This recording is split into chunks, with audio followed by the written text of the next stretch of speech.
Hey, good morning. Have you ever wondered why some people are able to come back from very difficult times and be able to come back very quickly from it? They get knocked to their knees. I mean, they really face tough adversity, but they have this ability to come back very quickly. They bend, but they don't break. They just have this capacity that allows them to be able to come back and not be immobilized, by the adversity or difficult times that they're facing. And so resiliency is something that I have really worked hard at and researching and studying and trying to learn as much as I can possibly learn about, because obviously resiliency in terms of leadership and your own well-being is critically important. This is what I've learned. There's about 7 factors that are really important in terms of building more resiliency in our own life.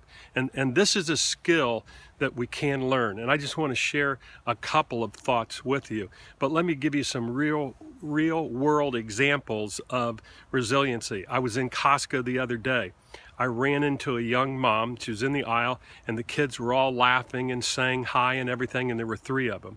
And as I looked at them, I noticed they're triplets. And I said to the mom, wow, you've really got your hands full, don't you? And the whole cart was just filled up with groceries. And I mean, it looked like it was 2 months supply. And as she told me, it was about 1 week. And I said, how do you do it? And she said very quickly, she just said, it takes a lot of planning. It takes a lot of support from family. And you got to look for the joyful times too. And I thought that was an incredible answer. And in that, I'm certain that planning, I look at that as it's the habits that you have that are going to support you in those difficult times. And when you think about what I call keystone habits, and like exercising, walking up here in the park, it has sustained me. I feel like when I'm up here and I'm exercising, it's just like I'm putting that nozzle in my resiliency tank, if you will, or the tank of grit.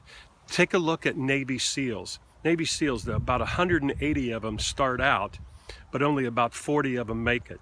And we know why. We know why they make it. It's number one, they are able to transcend their own pain and stay in the moment, and they look to the other guy. They reach out to help, or they reach out for support themselves.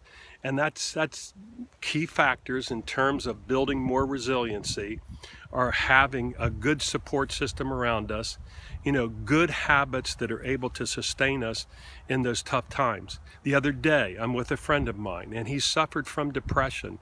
And as we were talking, he said something to me that was very important.